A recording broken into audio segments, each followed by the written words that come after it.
mayambu ahanmaktada ikok nonna taramna ukjari ekuna ngasisu amuk puruk lakjari ekuna thajarak warida Minoktuna Kouri aroiba saruk ngasigi aroiba saruk sidana wari sina kari bahariba kari oriba habada mayam puna magna wari sitaraga mukhaminarasi hojik tabirasi ekuna pujarak warida Minoktuna Kouri aroiba saruk Romeo magi thabaki training damak mapalamba chakre chinglemba ga basantagadi adum le hore toina pulamba loinaramba marup amana asuma lama laikibada chinglemba badi basanta tasena mak yang hangmane lefam chafam su khangma natte luhong musidang yauraga chatpa oirbadi hadana chinglemba su basanta su taksi chonmane adubu mokhoi ohumgi laibaktadi asuma tho utam kibana kadi du upai le mokhoi gi marakta khwaidagi hena wariba khwaidagi hena chaglibana basantani mahakti thabak su tawba natte nomani ni gi matungda chinglemba su amuk lohong khragani chinglemba lohong khibadagi madi kanaga pungani kanaga loinagani Romeo su lama lekrabane masu nupi thirabane chinglemba su lohong gadaba nini humni da ngaire mana kari kumul lohong khibatarbadi basantadi yang hangoba tabane asi khalubadani basanta lefam chapum khungdriba chinglemba ga pundaba matom ta leba matamda basanta dum kapane thawai nungai taba punu nungsiba ningam daba kaya amadi magi masada adum phawre ngasidi chinglemba gi lohongbagi hajing numini chinglemba ga tinaba atoppa lamdagi lakba barupa pang kaya amasu hajing pot kidamak posai hanba sem saba kaya amasu yaure basanta su leibane basanta di makhoi ga hana wari sanaba kauna ngnabati natte mahakta senamak makhoi mayamgi marakta phamduna makhoina nungai wari kaya masaduna nokheduna tawrabasu basanta gi wakhaldi tongan bu wakhal lamane matom ta phambadasu puning nuksiduna mahakse adum kabe mamittagi mapi tama tarae atoba singna ukini atoba singna khangkini haduna basanta lona magi mamittagi taralba piranga do tethokje chinglemana chalakpada basantana thawai nungai taba magi puningda pinjadaba kaya ama leiribado adum khange adubu mamanaba mayamgi mangdabudi karimata haide chinglemana basantada tamna hange itaw kari tawrabagi nangbo waso mata ngangde tumin masi amada dum lai aduga nangna lona kablibaduna karigino magi wadu tabada basantana tamna kumme kashum tawde itaw nang lohongadore lohongkiba matungdagidi nakhoi ekoi punba hanagum loinaba haibado pak phangore nakhoi yumda laktuna aina nangbu koramba ekoi masen koiba langba kaya masalambado puna loirabani ko itaw ai puna masing ase khalab matamda ai gi thamoise tasena mapuba ngamde yamna wai nakhoi anidi nupi thiba haibado oire aduga aina pakhangne ai gi pusidi nakhoi ani bu pullaga nakhoi ani ta galunaraga yamna nuai jabane hojikti nakhoi gi pun musu phangara ai kari tawkani yumdagi thoktaba tabane chinglemana makume itaw aduma nuai taba singado khangano aise dangi marupne aina lohongki batarbasu aidi hanagi chinglembado adum oigani ai danga pungani danga loinagani karigino nangna wakhan chodariba puning chodariba nupi thiki batarbasu nakoi ekoi punbasibu yadabrane basantana kumme yai adubu nangi thabakka aigi thabakadi yamna khene nangdi nongmagi thabak chin masum helakani aduga aidi pakhangni ngauning bangauba laning malangbada kanana su thingloi kanana su hairoi nangdi thaba ma cha thokpada ningtamna thokpa su phangloi aduga amaksu thengna hanjim su yaroi asini nangi igi khina ba haibabo chinglemba na makhume itaw adugum wado haigano matam ayambada ai nanga pungani nangna hairapa thabu kudimak ai yagani maileduna cheloi lao mayam maraksida nungai bu wari sasi nangna machi da phamduna tumin leibada ai ta senama wakan nungaite lao asumna chinglemana phachana themduna basantabu atoppa mawana singa dug manakta phamalle mokhoi masen phamduna nungai bu wari kayama sanahalle basantana wajariba ꯃꯥꯒꯤ ꯅꯨꯡꯉꯥꯏꯇꯕꯁꯤꯡ ꯑꯗꯨ ꯐꯅꯕ ꯆꯤꯡꯂꯦꯝꯕꯅ ꯃꯈꯣꯏꯒ ꯄꯨꯜꯍꯟꯕꯅꯤ ꯑꯗꯨꯕꯨ ꯃꯈꯣꯏꯒ ꯐꯅ ꯄꯨꯟꯗꯨꯅ ꯅꯨꯡꯉꯥꯏꯕ ꯋꯥꯔꯤ ꯀꯌꯥ ꯑꯃ ꯁꯥꯔꯕꯁꯨ ꯕꯁꯟꯇ ꯊꯪꯅꯕ ꯃꯤꯀꯨꯞꯇꯗꯤ ꯄꯨꯛꯅꯤꯡ ꯅꯨꯡꯁꯤꯕ ꯊꯋꯥꯏ ꯅꯨꯡꯉꯥꯏꯇꯕꯗꯤ ꯑꯗꯨꯝ ꯐꯥꯎꯏ ꯉꯥꯏꯍꯥꯛꯇꯪꯒꯤ ꯃꯇꯨꯡꯗ ꯕꯁꯟꯇꯅ ꯆꯤꯡꯂꯦꯝꯕꯒꯤ ꯃꯅꯥꯛꯇ ꯆꯪꯁꯤꯟꯗꯨꯅ ꯑꯁꯨꯝꯅ ꯋꯥꯔꯤ ꯁꯥꯔꯝꯃꯤ ꯏꯇꯥꯎ ꯉꯁꯤꯒꯤ ꯅꯨꯃꯤꯠꯁꯦ ꯀꯔꯤꯒꯨꯝꯕ ꯔꯣꯃꯤꯌꯣ ꯌꯥꯎꯔꯝꯕ ꯇꯥꯔꯕꯗꯤ ꯌꯥꯝꯅꯁꯨ ꯅꯨꯡꯉꯥꯏꯒꯅꯤꯀꯣ ꯍꯔꯥꯎꯒꯅꯤꯀꯣ ꯆꯤꯡꯂꯦꯝꯕꯅ ꯈꯨꯝꯃꯦ ꯆꯥꯕ ꯌꯥꯝꯅ ꯄꯥꯝꯖꯕ ꯐꯥꯒꯤ ꯌꯥꯝꯅ ꯇꯧꯒꯟꯕ ꯔꯣꯃꯤꯌꯣꯅꯤ ꯑꯗꯨꯕꯨ ꯃꯥꯒꯤ ꯊꯕꯛꯅ ꯌꯥꯗꯕꯗꯒꯤ ꯑꯩꯒꯤ ꯂꯨꯍꯣꯡꯕꯁꯦ ꯃꯥ ꯌꯥꯎꯗ꯭ꯔꯦ ꯑꯩꯒꯤ ꯊꯃꯣꯏꯗꯁꯨ ꯄꯦꯟꯗꯕ ꯅꯨꯡꯉꯥꯏꯇꯕ ꯀꯌꯥ ꯑꯃꯗꯤ ꯑꯗꯨꯝ ꯐꯥꯎꯏ ꯏꯇꯥꯎ ꯑꯁꯨꯝꯅ ꯂꯩꯔꯤꯉꯩ ꯕꯁꯟꯇꯒꯤ ꯅꯝꯕꯔ ꯑꯗꯨꯗ ꯀꯣꯜ ꯑꯃ ꯂꯥꯛꯈꯤ ꯀꯅꯥꯅ ꯇꯧꯔꯛꯄꯅꯣ ꯍꯥꯏꯗꯨꯅ ꯕꯁꯟꯇꯅ ꯐꯣꯟ ꯑꯗꯨ ꯌꯦꯡꯉꯤ ꯑꯗꯨꯕꯨ ꯀꯣꯜ ꯑꯗꯨꯗꯤ ꯑꯇꯩ ꯀꯅꯥꯒꯤꯁꯨ ꯅꯠꯇꯦ ꯔꯣꯃꯤꯌꯣꯅ ꯇꯧꯔꯛꯄꯅꯤ ꯕꯁꯟꯇ ꯇꯁꯦꯡꯅ ꯍꯔꯥꯎꯕꯅꯤ ꯍꯔꯥꯎꯕ ꯍꯦꯟꯗꯨꯅ ꯃꯃꯤꯠꯇꯒꯤ ꯃꯄꯤ ꯇꯥꯔꯛꯑꯦ ꯐꯣꯟꯗꯨ ꯄꯥꯏꯈꯠꯂꯦ ꯑꯗꯨꯒ ꯔꯣꯃꯤꯌꯣꯅ ꯋꯥ ꯍꯥꯏꯔꯛꯇ꯭ꯔꯤꯉꯩ ꯕꯁꯟꯇꯅ ꯍꯥꯟꯅ ꯑꯁꯨꯝꯅ ꯍꯥꯏꯔꯝꯃꯤ ꯀꯣꯛꯆꯥꯛꯄ ꯑꯉꯥꯎꯕ ꯅꯪꯗꯤ ꯅꯨꯡꯉꯥꯏꯔꯝꯅꯤꯅꯦ ꯑꯩꯅ ꯑꯁꯣꯝꯗ ꯊꯋꯥꯏ ꯌꯥꯝꯅ ꯅꯨꯡꯉꯥꯏꯇꯅ ꯋꯥꯅ ꯂꯩꯍꯧꯕꯁꯦ ꯅꯪꯗꯤ ꯄꯦꯜꯂꯝꯅꯤꯅꯦ ꯃꯥꯒꯤ ꯋꯥꯗꯨ ꯇꯥꯕꯗ ꯔꯣꯃꯤꯌꯣ ꯀꯔꯤ ꯍꯥꯏꯅ ꯈꯨꯝꯒꯅꯤ ꯃꯃꯥꯟꯅꯕ ꯕꯁꯟꯇꯅ ꯃꯃꯤꯠꯇꯒꯤ ꯃꯄꯤ ꯂꯪꯗꯨꯅ ꯋꯥꯈꯜ ꯅꯨꯡꯉꯥꯏꯇꯅ ꯍꯥꯏꯔꯛꯄ ꯋꯥꯗꯨ ꯇꯥꯕꯗ ꯔꯣꯃꯤꯌꯣꯁꯨ ꯊꯤꯡꯕ ꯂꯥꯛꯄ ꯉꯝꯗꯅ ꯀꯞꯊꯣꯔꯛꯑꯦ ꯀꯞꯅ ꯔꯣꯃꯤꯌꯣꯅ ꯈꯨꯝꯃꯦ ꯏꯇꯥꯎ ꯑꯩ ꯅꯪꯕꯨ ꯀꯥꯎꯗꯦ ꯑꯩ ꯅꯪꯕꯨ ꯅꯤꯡꯁꯤꯡꯉꯦ ꯑꯩꯅ ꯄꯤꯛꯂꯤꯉꯩꯗꯒꯤ ꯑꯩꯅ ꯌꯥꯝꯅ ꯂꯨꯅ ꯑꯩꯅ ꯅꯨꯡꯁꯤꯅ ꯄꯨꯜꯂꯛꯈꯤꯕ ꯏꯃꯥꯟꯅꯕꯅꯦ ꯑꯩ ꯅꯪꯕꯨꯗꯤ ꯀꯩꯗꯧꯅꯨꯡꯗ ꯀꯥꯎꯗꯦ ꯅꯤꯡꯁꯤꯡꯂꯤꯕ꯭ꯔꯥ ꯑꯩꯈꯣꯏ ꯑꯅꯤꯅ ꯄꯤꯛꯂꯤꯉꯩ ꯁꯥꯟꯅꯈꯤꯕ ꯂꯩꯈꯣꯝ ꯂꯩꯅꯥꯡ ꯃꯔꯛꯇ ꯑꯩꯈꯣꯏ ꯑꯅꯤꯅ ꯊꯔꯣ ꯑꯣꯟꯈꯤꯕ ꯈꯨꯠ ꯍꯥꯝꯕꯣꯏ ꯍꯥꯝꯗꯕꯣꯏ ꯇꯧꯗꯨꯅ ꯆꯥꯛ ꯆꯥꯃꯤꯟꯅꯈꯤꯕ ꯑꯩꯅ ꯅꯪꯉꯣꯟꯗꯒꯤ ꯄꯣꯠꯆꯩ ꯀꯌꯥ ꯑꯃ ꯂꯥꯛꯈꯤꯕ ꯅꯪꯒꯤ ꯄꯣꯠꯆꯩꯁꯤꯡ ꯑꯗꯨ ꯍꯨꯔꯒ ꯑꯩꯅ ꯂꯣꯠꯂꯒ ꯂꯩꯈꯤꯕ ꯑꯗꯨꯕꯨ ꯅꯪꯒ ꯑꯩꯒꯗꯤ ꯐꯅ ꯈꯠꯅꯔꯕꯁꯨ ꯁꯥꯎꯅꯕꯁꯨ ꯉꯝꯗꯦ ꯑꯗꯨꯝ ꯄꯨꯜꯂꯦ ꯂꯣꯏꯅꯩ ꯃꯤ ꯈꯠꯅꯕꯅ ꯑꯩꯅ ꯍꯧꯕ ꯑꯗꯨꯒ ꯅꯪꯉꯣꯟꯗ ꯇꯥꯏꯅꯍꯟꯕ ꯀꯌꯥꯗꯣ ꯏꯇꯥꯎ ꯑꯩ ꯇꯠꯇꯅ ꯅꯤꯡꯁꯤꯡꯉꯤ ꯀꯥꯎꯕ ꯉꯝꯗꯦ ꯃꯇꯝꯗꯣ ꯌꯥꯝ ꯅꯨꯡꯁꯤꯀꯣ ꯀꯅꯥꯒꯤꯁꯨ ꯃꯈꯥ ꯄꯣꯟꯗꯦ ꯅꯣꯡ ꯍꯦꯛ ꯉꯥꯟꯕꯗꯒꯤ ꯑꯩꯈꯣꯏꯅꯤ ꯄꯨꯜꯂꯦ ꯁꯥꯟꯅꯩ ꯂꯥꯡꯂꯨꯏ ꯉꯥꯎꯔꯦ ꯑꯗꯨꯒ ꯍꯜꯂꯛꯂꯒ ꯌꯨꯝꯗ ꯆꯥꯛ ꯆꯥꯏ ꯆꯥꯛ ꯆꯥꯕ ꯂꯣꯏꯔꯕ ꯃꯇꯨꯡꯗꯁꯨ ꯑꯩꯈꯣই ꯑꯅꯤ ꯑꯃꯨꯛ ꯄꯨꯜꯂꯦ ꯉꯥꯄ꯭ꯔꯨꯝ ꯐꯥꯕ ꯑꯃꯣꯠꯄ ꯑꯀꯥꯝꯕ ꯃꯁꯥꯟꯅ ꯀꯌꯥ ꯑꯃ ꯑꯩꯈoi ꯑꯅꯤꯅ ꯁꯥꯟꯅꯈꯤꯕꯗꯣ ꯑꯩ ꯀꯔꯤꯃꯠꯇ ꯀꯥꯎꯗꯦ ꯏꯇꯥꯎ ꯑꯗꯨꯝ ꯅꯤꯡꯁꯤꯡꯉꯤ ꯆꯤꯡꯂꯦꯝꯕꯗꯤ ꯂꯩꯕ꯭ꯔꯥ ꯃꯥꯕꯨ ꯊꯕꯛ ꯌꯥꯝꯅ ꯆꯤꯟꯕ꯭ꯔꯥ ꯕꯁꯟꯇꯅ ꯈꯨꯝꯃꯤ ꯆꯤꯟꯗꯦ ꯑꯩꯒꯤ ꯅꯥꯛꯇ ꯐꯝꯂꯤꯌꯦ ꯍꯌꯦꯡ ꯍꯩꯖꯤꯡꯒꯤ ꯑꯩꯈoi ꯄꯣꯠꯆꯩ ꯍꯥꯟꯕ ꯁꯦꯝ ꯁꯥꯕ ꯀꯌꯥ ꯑꯃ ꯇꯧꯔꯤ ꯄꯥꯏꯍꯜꯂꯛꯀꯦ ꯆꯤꯡꯂꯦꯝꯕ ꯄꯥꯏꯌꯨꯁꯦ ꯑꯁꯨꯝꯅ ꯍꯥꯏꯔꯒ ꯐꯣꯟꯗꯨ ꯆꯤꯡꯂꯦꯝꯕꯗ ꯄꯤꯔꯝꯃꯦ ꯆꯤꯡꯂꯦꯝꯕꯁꯨ ꯐꯣꯟꯗꯨ ꯄꯥꯏꯈꯠꯂꯦ ꯑꯗꯨꯒ ꯔꯣꯃꯤꯌꯣ ꯃꯈꯣꯏ ꯑꯅꯤ ꯋꯥꯔꯤ ꯀꯌꯥ ꯑꯃ ꯁꯥꯟꯅꯩ ꯔꯣꯃꯤꯌꯣꯗꯤ ꯍꯥꯟꯅꯒꯤ ꯍꯥꯟꯅꯅꯤ ꯐꯥꯒꯤ ꯇꯧꯗꯨꯅ ꯆꯤꯡꯂꯦꯝꯕꯗ ꯑꯁꯨꯝꯅ ꯍꯥꯏꯔꯛꯑꯦ ꯏꯇꯥꯎ ꯂꯨꯍꯣꯡꯕ ꯅꯨꯃꯤꯠꯀꯤ ꯅꯨꯃꯤꯗꯥꯡꯗꯣ ꯚꯤꯗꯤꯑꯣ ꯅꯝꯃꯨꯀꯣ ꯑꯗꯨꯒ ꯅꯪꯒꯤ ꯚꯤꯗꯤꯑꯣꯁꯤꯡ ꯑꯗꯣ ꯑꯩꯉꯣꯟꯗ ꯊꯥꯔꯛꯑꯣ ꯑꯩ ꯑꯃꯨꯛꯇ ꯌꯦꯡꯒꯦꯕ ꯃꯥꯒꯤ ꯋꯥꯗꯨ ꯇꯥꯕꯗ ꯆꯤꯡꯂꯦꯝꯕ ꯋꯥꯈꯜ ꯐꯅ ꯅꯨꯡꯉꯥꯏꯇꯕ ꯇꯥꯔꯕꯁꯨ ꯅꯣꯛꯂꯛꯑꯦ ꯆꯤꯡꯂꯦꯝꯕꯅ ꯈꯨꯝꯃꯦ ꯊꯥꯔꯛꯀꯦ ꯑꯗꯣ ꯅꯪꯕꯨ ꯑꯩꯒꯤ ꯚꯤꯗꯤꯑꯣꯁꯤꯡ ꯑꯗꯨꯕꯨ ꯌꯦꯡꯕ ꯉꯝꯒꯗ꯭राꯅꯦ ꯔꯣꯃꯤꯌꯣꯅ ꯈꯨꯝꯃꯤ ꯏꯇꯥꯎ ꯊꯥꯔꯛꯑꯣ ꯑꯩ ꯌꯦꯡꯒꯦꯕ ꯑꯗꯣ ꯅꯪ ꯑꯁꯦꯡꯕ ꯊꯥꯔꯛꯀꯗ꯭ꯔꯥ ꯆꯤꯡꯂꯦꯝꯕꯅ ꯈꯨꯝꯃꯦ ꯆꯠꯂꯣꯍꯦ ꯐꯥꯒꯤ ꯇꯧꯕꯅꯤ 이씨 미루홍무기 놈이다안기 비도 다라우까 해나 이붕어 땡ning tawbagi sem sairibado adum taw hayeng asiguma bido singa siyenaga nangina sado shokna bane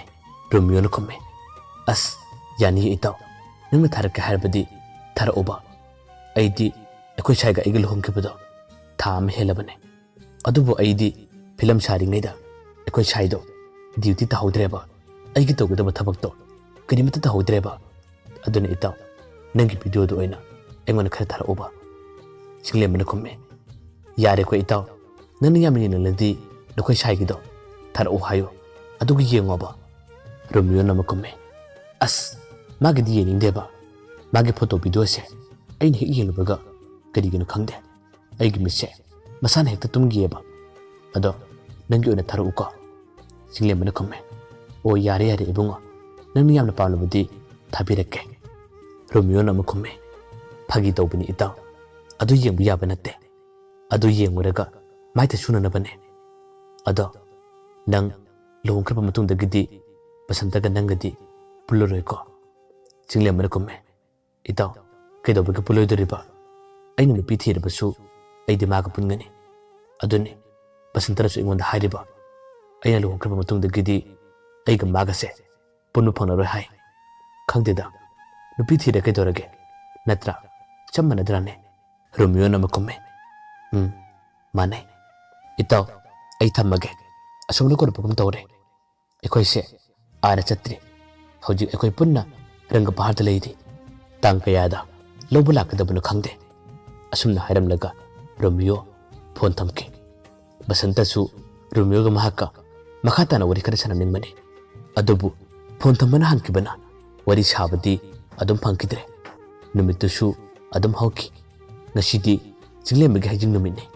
Hajing numitu su, yam na mong marin tana, adum pangtoki. Basanta su, jingle magi dama, mating kaya mapangki. Tawbi yaba, pangtokbi yaba tabak kaya ama. Basanta na puna chinbiduna. Wanaki asumna hajing numit adusu adum hauki ngasidi jinglem bluhung munumini nungthingi pung ani makhairam tare basanta borma wana basat payawana bagidamok pirul nasille yamanana mapi meron sing adu chichillaga basanta jinglem amadi Romeo makhoi ahum puna kamina mapato ado yinglamme aduga magi masindagi tama solle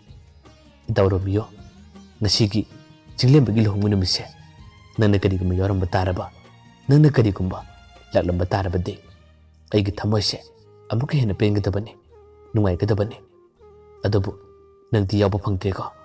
asumna ngaktan gi matunda gidi basanta jinglem bagi yum tamna lakle jinglem bagi yum yore mi kaya amtilamme bor mamanaba amadi ahalaman kaya amasu laktuno leramle